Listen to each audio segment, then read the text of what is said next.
يا نفس إن لم تظفري لا تجزعي.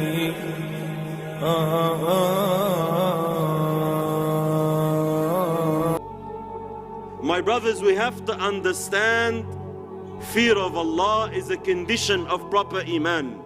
Allah subhanahu wa ta'ala said in the Quran, وَإِيَّايَ فَارْهَبُونَ, a clear and direct and precise order. Fear me. Fear me. Yes, Allah subhanahu wa ta'ala, the Lord of the world subhanahu wa ta'ala, wants us, or part of our heart, to fear Him. It's not only out of love. Rather, fear comes before love and hope. This is why Allah subhanahu wa ta'ala, when describing the believers and the pious people, He said, يَدْعُونَ رَبَّهُمْ خَوْفًا وَطَمَعًا. When they supplicate to the Lord, when they beg from the Lord, the condition first is fear. And after fear there's hope. And the hope will always last, inshaAllah. But my brothers and my sisters, let's be honest with ourselves. And I want to ask you again one of these hard questions. Do we really fear Allah? Are we really worried? Are we actually afraid of hellfire? I want to ask you a question. Do we really have fear of Allah subhanahu wa ta'ala in our hearts? Are we really afraid of hellfire? The usual answer is, like I heard in the audience already, yes, of course. What's I talking about? Of course we're afraid of hellfire. Say, My brothers and sisters, what are the signs of fear? When someone is afraid of something or someone, the signs are apparent. Again, we are very, very good. We are experts in claims. Are you afraid? Yes. We know the answer. Since I was 4 years old, my mom taught me, fear hellfire. Yes, ma'am, I'm afraid. But really in your heart, are you worried? Are you concerned? Is there concern in your heart from hellfire? There has to be signs. You know, we're afraid of punishment. We're afraid of loss. We're afraid of speed cameras. Ever seen a driver speeding, mashallah, with his car, speed camera alert, you know, in his car or something, or GPS, or speed camera, he slows down straight away. It's a sign this person is worried, is concerned. But all of us, we say, I'm afraid of hellfire, I'm afraid of hellfire, I have fear of Allah. But we look around us and people are living in a holiday. Where is that fear? Where is that extreme worry and concern we're hearing? Have you ever in your life spent a whole night and you could not sleep the whole night? Not a movie, not claims, really, genuinely. I don't want answers, everyone with himself. Have you ever spent a night that you could not sleep out of fear of hellfire? I know people who couldn't sleep because they have an exam next morning. Someone couldn't sleep because he is in love. Young men, you know, when he falls in love, he can't sleep. And wallahi, he is not lying. A sister, mashallah, she's in love, she can't sleep. They stay on the phone all night. And if they can't talk, they think of each other all night. And wallahi, they are not lying. Some people, some guys, they have court next morning. He can't sleep.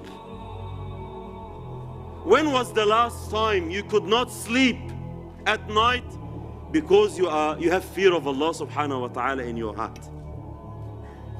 When was the last time do you see a brother in the mosque or in the road somewhere, his face is pale and yellow, his eyes are red, and said, what's wrong? He goes, wallahi brother, I'm afraid of hellfire. You will laugh at him. This guy serious?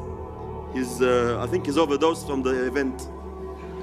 Someone take him, you know, to the beach or something. Let him have some fun. It's not normal in our time. Fear of everything in our life is normal. But fear of Allah has become abnormal. And this is wallahi the purpose of my talk tonight. We want people to fear Allah. We want people to feel worried. Allah described the believers and said, and open your ears and hearts. He said subhanahu wa ta'ala, describing pious people, وَالَّذِينَ هُمْ مِنْ عَذَابِ رَبِّهِمْ مُشْفِقُونَ. Those who are worried, those who are in fear of the punishment of the Lord.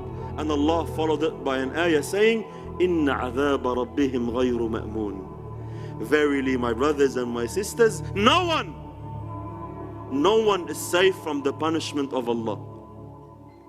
Unfortunately, me and you have come to internal conclusions. You know what the conclusion is? You know what the conclusion, that sad conclusion is? I'm alright.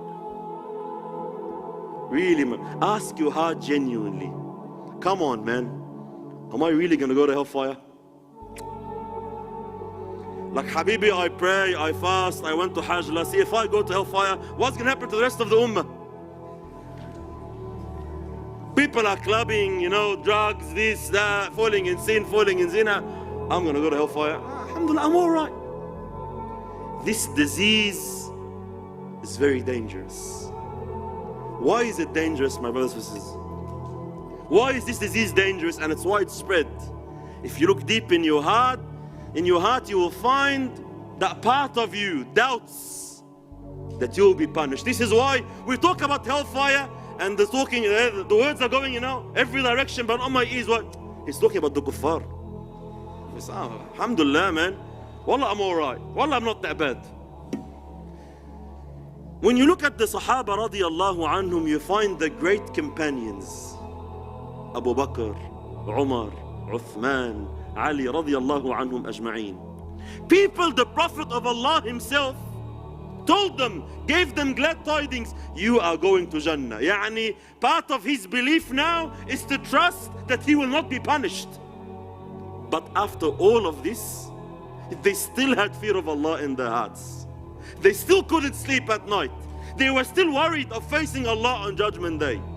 Abu Bakr radiallahu anhu, the Prophet of Allah told him, Ya Abu Bakr, the 8 doors of Jannah will beg you to enter from them. Imagine the 8 doors are competing. Please come from here, from this door.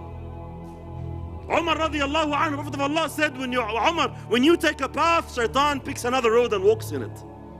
سلك عمر فجا سلك الشيطان فجا آخر. Uthman, the Prophet of Allah, married 2 of his daughters to him. Imagine, the Prophet of Allah is your father-in-law. Imagine, you know, Ali radiallahu anhu, all the great companions, the Prophet of Allah, Ashar Mubashareen, the 10 companions giving glad in one hadith. Bang, bang, bang, in Jannah, in Jannah, in Jannah. But still, my brothers and my sisters, they had the fear of Allah in their hearts. So I ask you a question now. Why is it that me and you are not worried? Why is it that me and you have no fear? People try to philosophize the matter and say, brother, because I have trust in the mercy of Allah. Brother, I'm not like you. I have trust and confidence in the mercy and rahmah of Allah. I say to them, what did Abu Bakr and Umar and Uthman have radiallahu anhum? Doubt in the mercy of Allah? No. If you were pious, you will be on the path. If your heart was a sound heart, you will have the same conflicting feelings that they had radiallahu anhum ajma'een. Hope and fear. Hope and fear. But we have hope and hope and hope and hope. Fear of Allah sometimes crosses your heart. You hear a lecture, juicy, you know, talk or something, and will affect you a bit. But you walk out, you start talking to your mates, and we laugh all day, all night. No problem. This is why Allah subhanahu wa ta'ala said, describing the Quran, أَفَمِنْ هَذَا الْحَدِيثِ تَعْجَبُونَ وَتَضْحَكُونَ وَلَا تَبْكُونَ. You read the words of Allah subhanahu wa ta'ala, you're amused. You laugh and weep not. A proper and sound heart has to have fear of Allah, has to weep from the fear of Allah. We have to have these feelings. They are signs of proper iman.